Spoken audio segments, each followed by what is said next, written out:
Imagine, if you will, a soldier, his uniform caked with the fine abrasive dust of the North African desert, circa 1943. His throat is parched, sandpaper dry, each swallow an effort. The distant rumble of artillery, a constant companion, promises only more hardship, more hunger. For the Italian infantrymen, often under-equipped and perpetually operating on the razor's edge of starvation, the battle wasn't just against the British Eighth Army or the American Second Corps. It was a daily, brutal fight against a logistics chain that had all but crumbled. Their spirit, though resilient, was tested by the sheer, grinding reality of scarcity. What if the most profound defeat, the most impactful strategic blow, wasn't delivered by a tank column or an air raid, but by a simple chocolate bar? What if the very act of surrender led not to the expected privation, but to an encounter with an abundance so alien, so utterly unexpected, it reshaped an entire generation's understanding of power? In the next 40 minutes, we'll uncover exactly how this played out and why it still matters today. The conditions for many Italian units in North Africa were dire, a stark contrast to the romanticized image of a fascist war machine. Men like Private Enzo Rossi, serving in the Ariete Armored Division, faced shortages of everything from ammunition to basic rations. Their N-33 helmets offered meager protection. Their Carcano rifles were often outmatched, and the persistent lack of fuel and supplies meant their famed tanks, the M1340s, frequently sat idle, vulnerable targets in the vast, unforgiving expanses. By January 1943, after the pivotal battles of El Alamein and the Torch Landings, the Axis forces were cornered in Tunisia. Their supply lines stretched thin across the Mediterranean, constantly harried by Allied air and naval power. The logistical nightmare was not merely an inconvenience.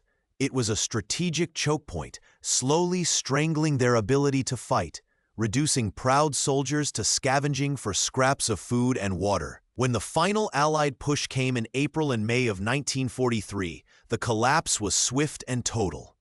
Thousands of Italian and German soldiers, exhausted and demoralized, laid down their arms. For these men, the prospect of captivity was grim, shaped by pre-war propaganda and the brutal realities of combat.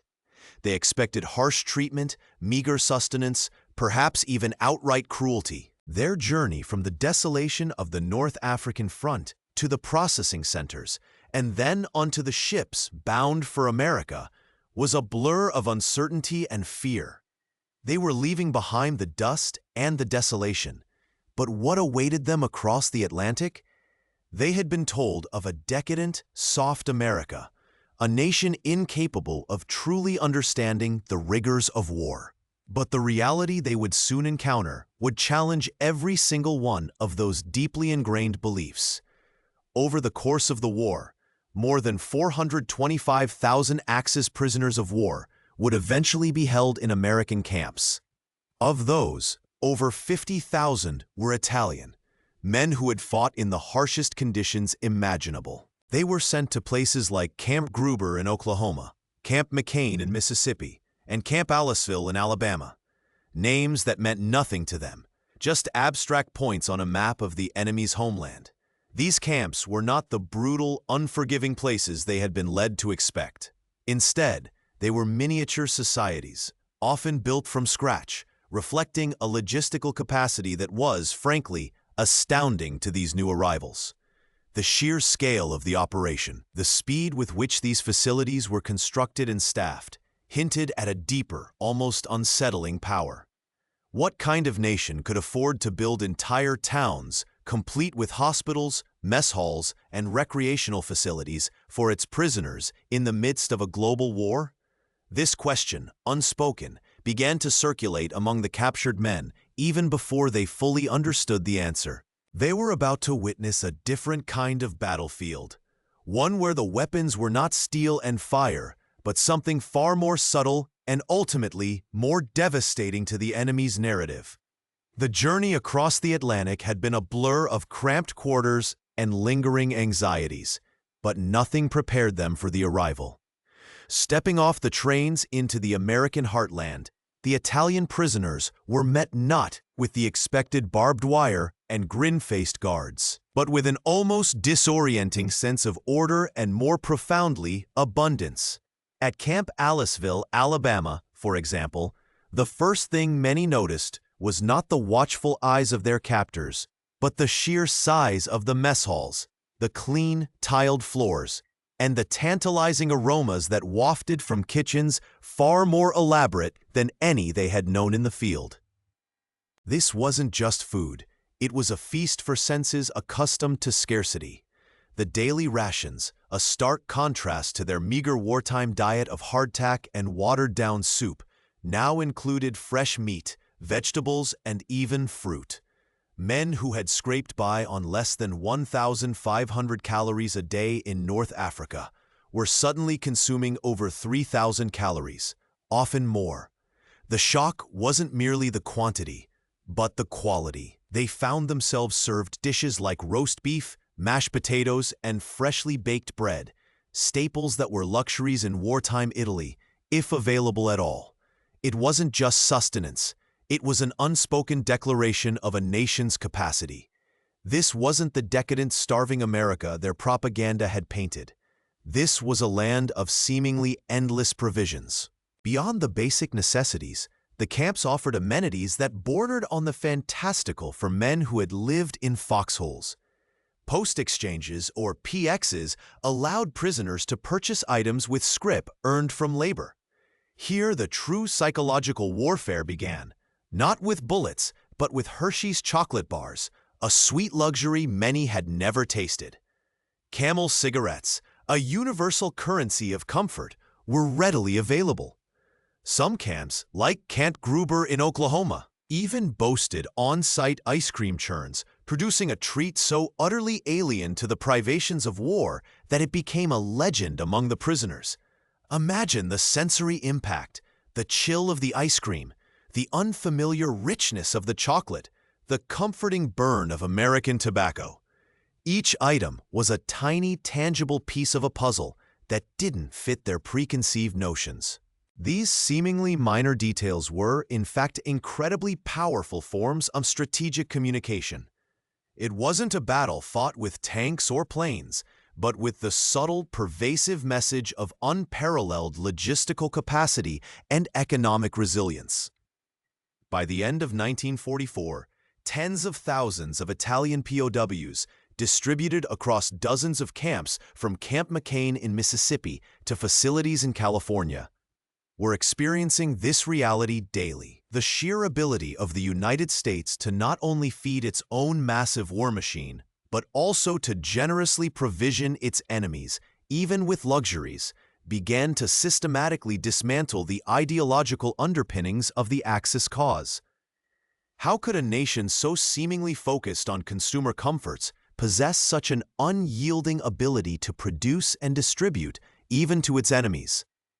This question, heavy and persistent, began to echo in the minds of these men.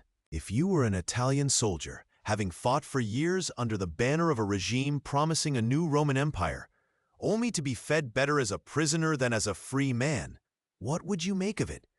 What would have been your decision at that point? Leave your thoughts in the comments on what you would do. The stark contrast wasn't lost on men who understood scarcity intimately. They had been told of Allied weakness, of an America too soft for real war, yet here they were, witnessing a nation that could afford generosity even in the crucible of global conflict. This wasn't merely about individual morale. It was about systematically eroding a narrative. The availability of these treats, the quality of the food, the very infrastructure of the camps, it all painted a picture of a nation with seemingly limitless resources. A nation whose power wasn't just military, but economic and industrial, capable of sustaining an effort on a scale unimaginable to their own leaders. This quiet, persistent message, delivered one chocolate bar at a time, was preparing the ground for a profound shift in perception. The shift in perception wasn't a sudden revelation, but a slow, undeniable erosion of deeply held beliefs, built brick by brick with every meal and every unexpected amenity. It began with the food, yes, but quickly extended to the very fabric of daily life within these American camps. The prisoners, accustomed to a rigid, often brutal military hierarchy, found a surprising degree of autonomy and even respect. Under the provisions of the 1929 Geneva Convention, which the United States rigorously observed, prisoners of war were not just to be housed and fed. They were to be treated humanely, allowed religious freedom, and given opportunities for recreation and education. This wasn't benevolence born purely of altruism. It was a strategic choice, rooted in international law and a pragmatic understanding of the long game. Many Italian POWs were put to work, not as forced labor, but as paid employees. They earned scrip, a special camp currency, for their efforts. By 1944, tens of thousands of Axis prisoners were contributing to the American war effort, picking cotton in Mississippi, harvesting potatoes in Maine, or working in canneries across the Midwest. This labor wasn't just about easing the domestic manpower shortage. It was another subtle yet profound message. These men, once soldiers of a nation that decried American capitalism as decadent, were now participants in its industrial and agricultural engine, earning wages and purchasing goods. The irony was not lost on them. The scrip they earned could be spent at the aforementioned PXs, a small general store within each camp. Here, the tangible symbols of American economic might were laid bare. Beyond the Hershey's chocolate and Camel cigarettes, prisoners could buy toiletries, writing paper, and even musical instruments. Imagine the scene at Camp Hearn, Texas, where Italian prisoners formed orchestras and theater groups, performing for their fellow captives and even local American audiences. This wasn't the grim, punitive incarceration they had braced for. This was a system that, while restricting their freedom, provided an unexpected level of comfort and even cultural enrichment. It forced a fundamental reevaluation of everything they thought they knew about their enemy. Beyond work and entertainment, many camps offered educational programs. Italian prisoners, some of whom had limited formal schooling, could attend classes taught by fellow POWs or even American civilians. They learned English, mathematics, and vocational skills. Libraries were stocked with books, providing access to ideas and information that might have been censored or unavailable in wartime Italy. This wasn't just about passing the time. It was about investing in the individual, fostering a sense of purpose and self-improvement that stood in stark contrast to the dehumanizing conditions of total war. It was a subtle yet powerful testament to a different kind of national character, one that valued education and personal development, even for its adversaries. The meticulous organization, the consistent supply of goods, the very infrastructure of these sprawling camps, they all spoke volumes. These facilities, often built quickly in remote areas, represented an unparalleled feat of logistical planning and industrial capacity. Take Camp Florence, Arizona, which housed thousands of prisoners, complete with its own hospital, vocational shops, and extensive recreational areas. The ability of the United States to not only wage a global war, but also to construct and maintain these self-contained miniature cities for its enemies, complete with amenities, was a physical manifestation of a power far beyond the Axis's capabilities. This wasn't just about treating prisoners well. It was about projecting an image of inexhaustible resources and an almost casual abundance, even in the midst of the greatest conflict in human history. This persistent, unspoken narrative began to systematically unravel the ideological foundations upon which the Axis war effort was built. The consistent provision of these comforts, day after day, week after week, began to chip away at the carefully constructed narratives of fascist Italy. These were men who had been told of American decadence, of a nation too soft, too focused on individual comforts to truly grasp the meaning of sacrifice or the iron will required for total war. Yet, here they were, witnessing a society that could not only wage war on an unprecedented global scale, but also extend a level of organized, almost casual generosity to its captured enemies. The dissonance was profound. For Private Enzo Rossi and thousands like him, the routine of camp life at places like Camp Aliceville became a living, breathing counter-narrative. The well-maintained barracks, the regular mail service, the access to medical care. These weren't just conveniences. They were tangible proofs of an underlying strength, a national infrastructure that defied their every expectation.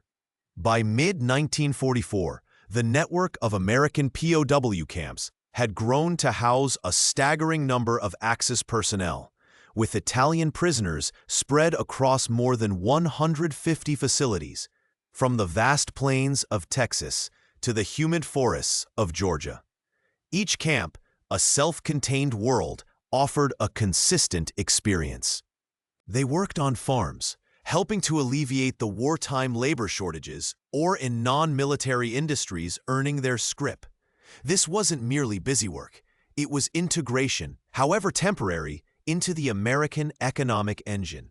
They saw how American farms, despite the war, produced food in such abundance that it could feed not only the nation, but also its prisoners. They witnessed the efficiency of American industry, even in the smallest details of camp administration. This wasn't the image of a struggling nation. It was a testament to an almost limitless productive capacity. The psychological impact of this sustained exposure cannot be overstated. Imagine being taught for years that your enemy is weak, materialistic, and incapable of true dedication, only to find yourself a recipient of their organized benevolence. The initial shock of the Hershey bar or the ice cream gave way to a deeper, more insidious form of doubt. How could a nation so seemingly soft possess such formidable organizational power? How could a people so focused on individual comfort maintain such a vast, efficient war machine? The questions were not posed by their captors. They arose internally, fueled by the daily reality that contradicted their ingrained beliefs. This was a form of soft power, subtle but relentless, a quiet erosion of ideology. This wasn't just about food or amenities. It extended to the very culture of the camps. Italian prisoners, often with rich artistic traditions, were encouraged to form bands, put on plays, and create art. At Camp Florence, Arizona, prisoners sculpted intricate figures from desert clay. In Camp Crossville, Tennessee, they staged operas and built elaborate gardens. These activities, far from being mere distractions, became outlets for expression and a means of preserving identity, but also subtly reinforced the American approach to human dignity even in captivity. It was a stark contrast to the dehumanizing conditions often faced by prisoners on other fronts, or indeed, the severe discipline within their own armies. The Geneva Convention, a document largely ignored by some belligerents, became a cornerstone of their daily lives, providing a framework of rights and expectations. The experience of earning wages and spending scrip at the PX also offered a unique window into American consumer culture. For men from a wartime economy of rationing and shortages, the variety and availability of goods, however basic, was a revelation. They could choose their own soap, select their own tobacco, or even save for a small gift to send home through the International Red Cross. This seemingly mundane act of choice, of consumer agency, was a quiet yet powerful demonstration of an economic system that, despite the war, still prioritized a degree of individual liberty and material comfort. It was a stark, undeniable visual argument against the Axis propaganda that painted America as a decaying capitalist behemoth on the verge of collapse. The contrast between the propaganda they'd absorbed and the reality they now lived created a deep-seated cognitive dissonance. Their leaders had promised a new Roman Empire, a world order built on sacrifice and martial glory, but delivered scarcity and eventual defeat. America, the supposed land of degenerate individualism, delivered an abundance that seemed to defy the very logic of wartime. This wasn't just about winning hearts. It was about systematically undermining the minds of thousands, one small, unexpected kindness at a time. The seeds of a new understanding were being sown, not through overt re-education, but through the lived experience of a contrasting reality. What kind of nation could afford such a display of power, even to its enemies? This question continued to resonate. The answer to that resonating question, what kind of nation could afford such a display of power, even to its enemies, was precisely the turning point. This wasn't a weakness, a decadence, or a sign of America being soft, as Axis propaganda had vehemently declared. Instead, this boundless capacity to produce, distribute, and even extend comforts to its adversaries became the most potent psychological weapon in the Allied arsenal. It was the ultimate inversion of premises, a strategic masterstroke delivered not by a general's command, but by the quiet hum of a refrigerator and the rustle of a chocolate wrapper. Imagine it like this. The Axis ideology was a grand, meticulously constructed edifice built on foundations of scarcity, sacrifice, and the promise of a glorious, disciplined future. Propaganda was the mortar, holding every brick in place, reinforcing the belief that the soft Western democracies were crumbling, incapable of true martial spirit or sustained effort. But the American POW camps were like a constant, subtle tremor, a slow, insistent vibration that began to loosen that mortar, brick by brick. Each Hershey bar, each fresh apple, each warm meal wasn't just sustenance. It was an undeniable, tangible piece of evidence that directly contradicted the core tenets of their belief system. The very abundance they were told was a sign of weakness became, in their lived experience, the clearest demonstration of an unparalleled strength. This wasn't about converting individual soldiers to American democracy overnight. It was far more systemic. The impact was that of a slow-acting acid, steadily dissolving the ideological underpinnings of the enemy's cause, one treat at a time. For men like Enzo Rossi, who had faced starvation on the North African front, the sheer availability of items like Camel cigarettes or the occasional ice cream churned on-site at Camp Aliceville, Alabama, wasn't just a luxury. It was a profound, almost disorienting experience. By the war's end, over 50,000 Italian prisoners alone would pass through these camps, each carrying this first-hand, undeniable proof of a nation's immense, almost casual productive power. This daily, inescapable exposure to American logistical might and economic resilience began to systematically dismantle the narrative they had fought and suffered for. Their leaders had promised a new Roman Empire, a world forged in iron and will, yet struggled to feed their own troops. America, supposedly a nation of shopkeepers and individualists, could not only mobilize millions, but also provide a level of comfort to its prisoners that far exceeded what many of them had known as free men. The contrast was stark, undeniable, and deeply unsettling. It wasn't a battle fought with tanks or planes in these camps, but with a pervasive message of unparalleled capacity. Hold on to this detail for a moment, because it redefines everything that comes next.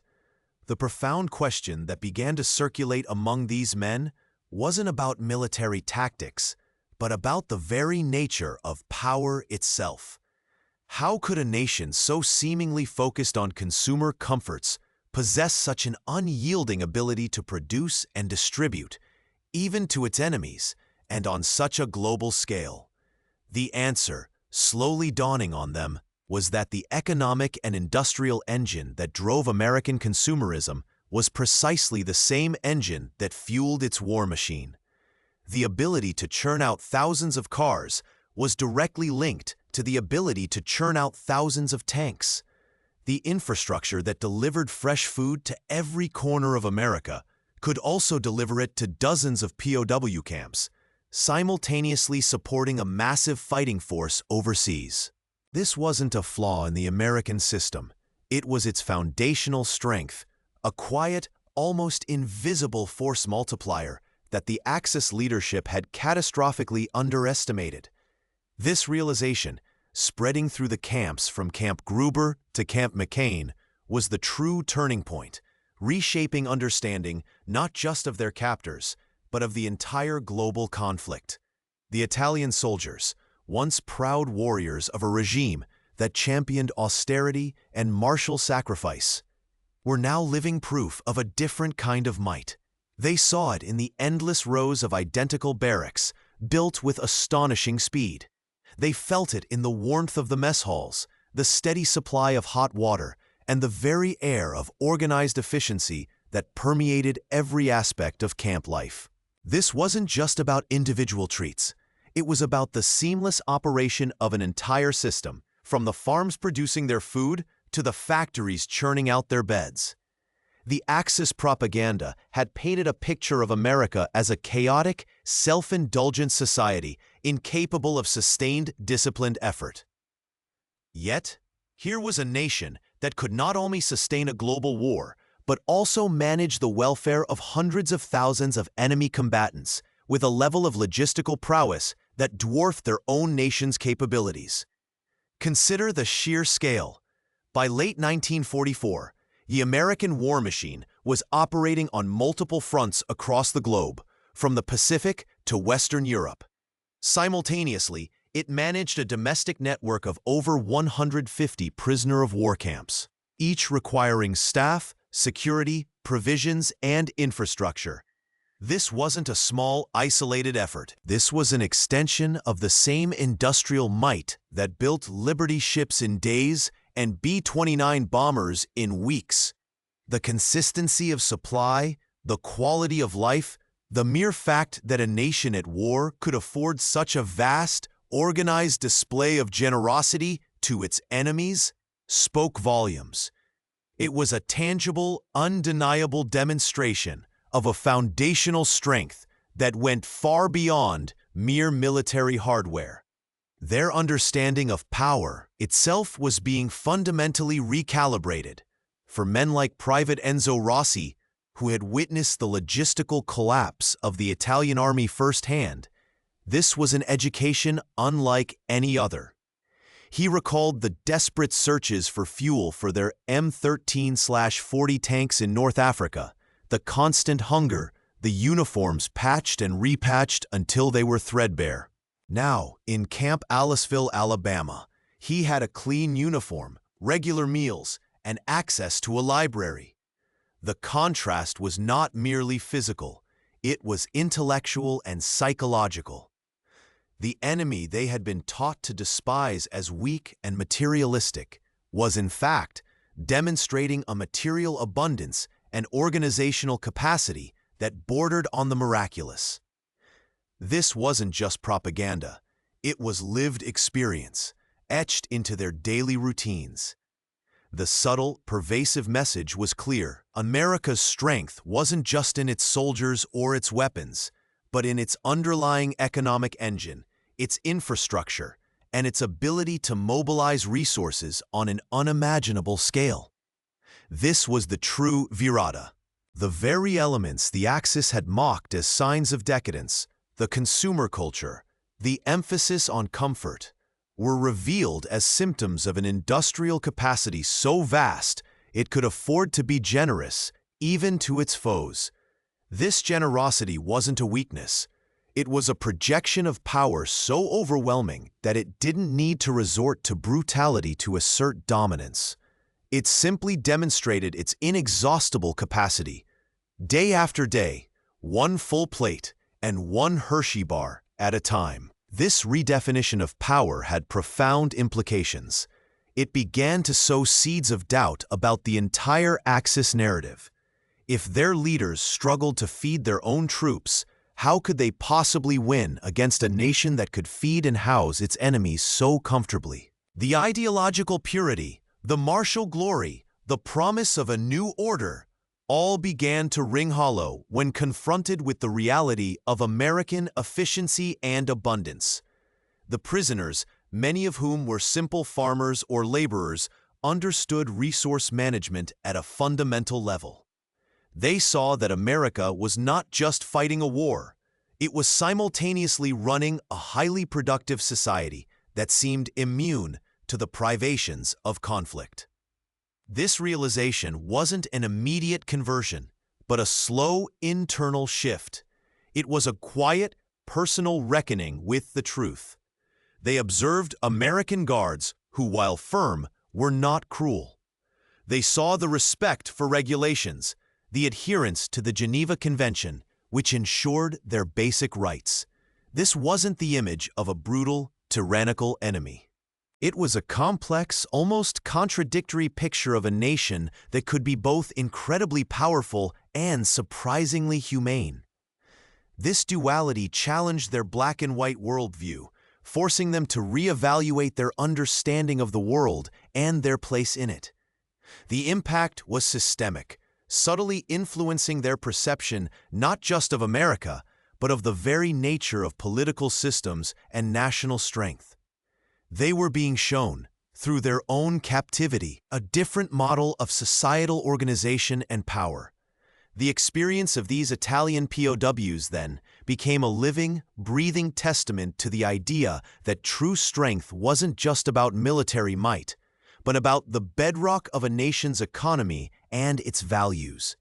It was about the ability to sustain an effort, to provide, to organize, even in the most challenging circumstances. This lesson, absorbed through daily life in the camps, would travel far beyond the barbed wire fences. It would shape their conversations, their memories, and ultimately, their perspectives on the post-war world. What would these men tell their families and communities when they eventually returned to a war-torn Italy about the enemy who fed them chocolate? How would these quiet observations influence the rebuilding of a nation? When the war finally ended and the long journey home began, these Italian prisoners of war carried more than just their meager belongings. They carried memories that defied easy categorization, experiences that clashed violently with the narratives they had been fed for years. Returning to a devastated Italy, a nation scarred by conflict and ideological collapse, their stories of American abundance and relative benevolence stood in stark contrast to the grim reality around them.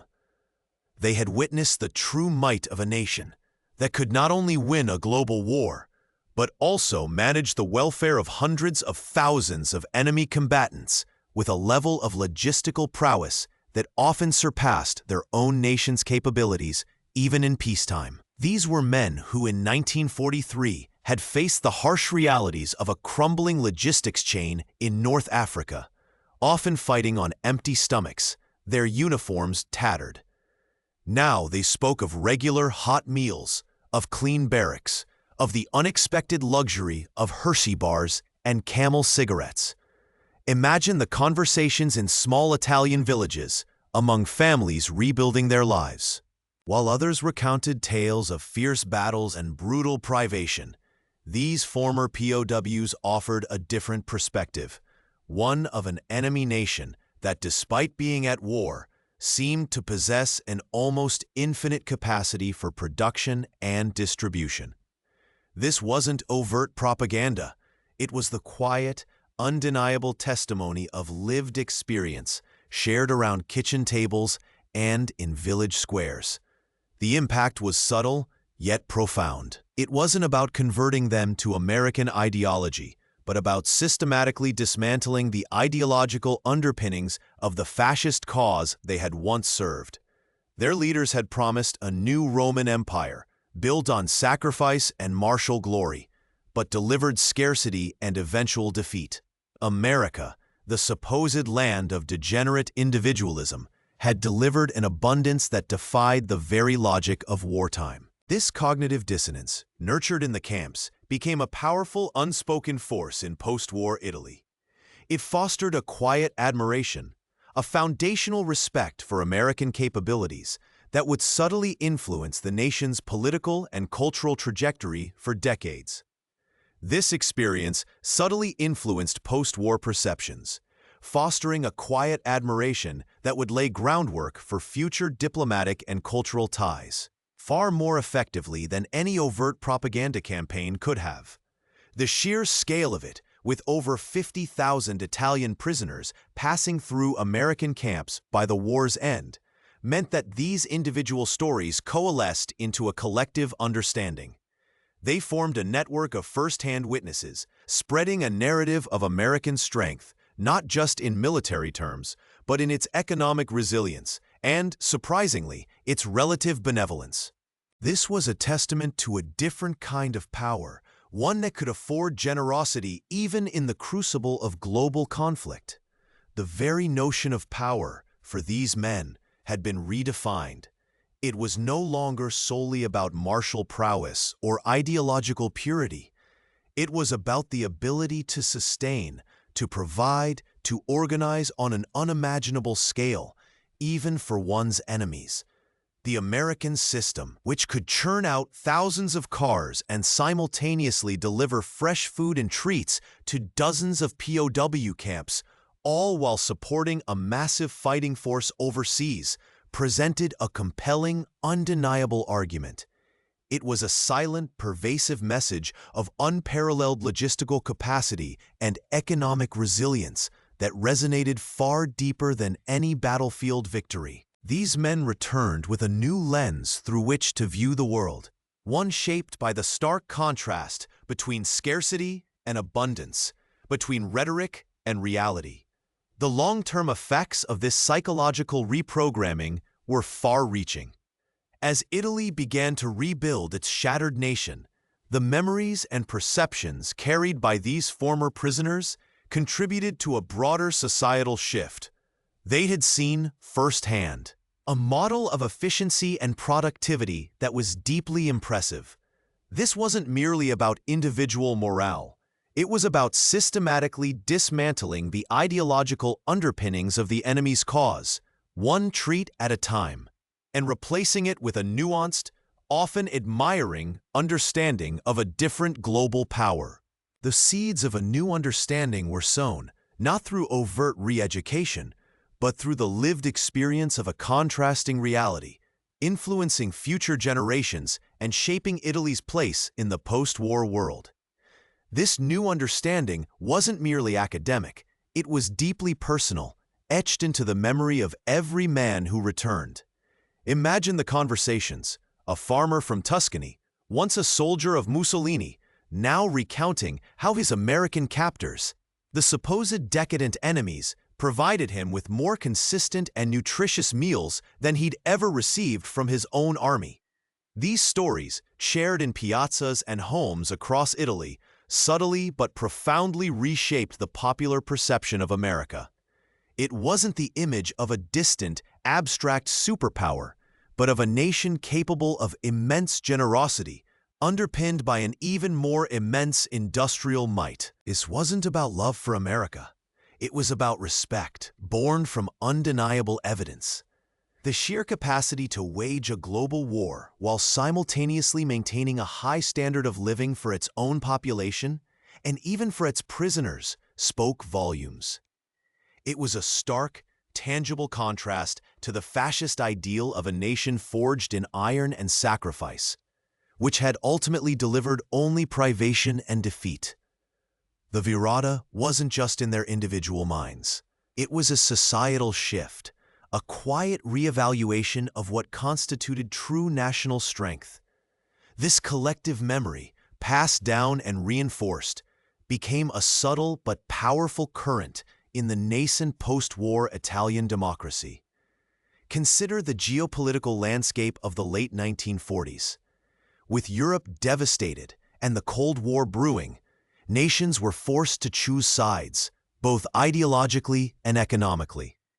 For Italy, a country grappling with the legacy of fascism and the devastation of war, the experiences of these 50,000-plus former POWs served as an unexpected, organic form of soft power.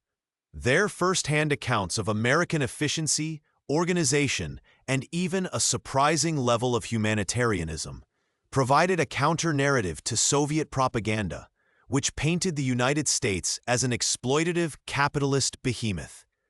This wasn't an explicit lobbying effort. It was the quiet weight of personal testimony. The availability of items like Hershey's chocolate bars, Camel cigarettes, or the occasional ice cream churned on-site at Camp Gruber, Oklahoma, became powerful symbols. They represented not just individual comforts, but the visible tip of an economic iceberg, an unparalleled logistical capacity that could produce, distribute, and maintain abundance even under wartime conditions. This wasn't about military might in the traditional sense, but about a deeper, more pervasive form of power, the power of a resilient economy, a robust infrastructure, and a society capable of sustained, organized effort on a global scale. This was the true engine that drove American influence. These former prisoners, having seen this system up close, understood that the very consumer culture the Axis had derided was in fact the wellspring of American strength. The factories that made refrigerators could make tanks. The transportation networks that moved goods across a continent could move armies across oceans. This realization fostered a pragmatic respect for American industrial prowess, a respect that would prove invaluable as Italy sought to rebuild its economy and align itself within the Western Bloc. It was a critical, albeit subtle, factor in Italy's post-war alignment with the United States and its participation in initiatives like the Marshall Plan, which poured billions into European recovery, further solidifying these bonds. This quiet admiration wasn't taught in schools. It was absorbed through family stories, through the collective consciousness of a generation that had seen the stark difference between two competing worldviews. It was a foundational layer beneath the surface of official diplomacy that allowed for deeper cultural exchange and cooperation. The idea that a nation could be both incredibly powerful and surprisingly benevolent, even to its enemies, challenged deeply ingrained prejudices and opened minds to new possibilities. This nuanced understanding, forged in the unlikely setting of a prisoner of war camp, became a silent but incredibly powerful form of strategic communication, shaping perceptions for decades to come. What these Italian soldiers experienced in American camps wasn't just a moment in time. It was a profound lesson in the nature of power itself. It taught them that true strength isn't always loud or aggressive. Sometimes it's the quiet hum of a well-oiled machine, the consistent provision of basic necessities, and the unexpected kindness shown to an adversary. It was a testament to a different kind of power, one that could afford generosity even in the crucible of global conflict, a power that could subtly dismantle an empire's narrative one treat at a time. The echoes of those quiet moments in the American heartland would reverberate far beyond the war's end, influencing the very fabric of post-war international relations and cultural exchange. How these lessons continue to shape our world today is a story worth exploring. The echoes of those quiet moments in the American heartland would reverberate far beyond the war's end, influencing the very fabric of post-war international relations and cultural exchange. How these lessons continue to shape our world today is a story worth exploring. The hungry Italian soldier, once caked in North African dust, found more than just food in America's camps. he found an undeniable truth: that the true measure of a nation's strength isn't solely in its ability to wage war, but in its capacity to sustain, to provide, and even to extend a surprising measure of humanity to its adversaries. This wasn't a lesson taught in classrooms or through propaganda leaflets. It was etched into the daily routine of over 50,000 men in camps like Aliceville, Alabama, and Gruber, Oklahoma. They learned that the very consumer culture their leaders had scorned was in fact the visible manifestation of an industrial and logistical engine so vast it could afford generosity even in the crucible of global conflict. This subtle, systemic message, delivered one Hershey bar and one hot meal at a time, quietly dismantled the ideological foundations of a regime built on scarcity and martial sacrifice. It fostered a quiet admiration, a pragmatic respect for American capabilities that would prove invaluable as Italy navigated the treacherous waters of post-war reconstruction and geopolitical realignment. These former prisoners became unwitting ambassadors of American soft power, their personal testimonies reshaping perceptions and laying the groundwork for enduring diplomatic and cultural ties.